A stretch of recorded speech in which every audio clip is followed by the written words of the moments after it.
तालीम दा तुहाकू देवा हाल है FSC तो बाद दी गाल है रिजल्ट दी तां विच निंदर ना आवे यूनी वञण दा जोश ना मावे ज़हन च होवे हिक्का गाल है यूनी वञणा मैं हर हाल है भावें मंगसां भावें पिनसां BS विच मैं दाखला गिनसां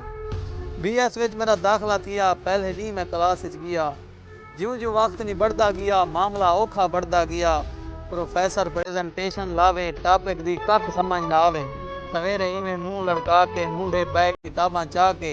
क्लास दे बाहरों लोग के बांधे सर दे सामने खुद ना आंदे प्रोफेसर मिड ते रजिस्टर चावे हाजरी देख के बाहर भजावे सैशनल कट के फेल करे सा रोज जाम मेर धमकियां लावे प्रोफेसर मिड ते रजिस्टर चावे हाजरी देख के बाहर भजावे सैशनल कट के फेल करे सा रोज जाम मेर धमकियां लावे नकली प्यू बन काल करेंदे दफ्तरें दे नित चक्कर लेंदे 5 सेमेस्टर हो गए इसे जिंदगी को लार हो गई से और BS करण कोई सौखा काम नहीं है तो अमन वंजा वेंदा है सिर विच चिट्टे वाल आ वेंदन BS जिंदगी खा वेंदा है।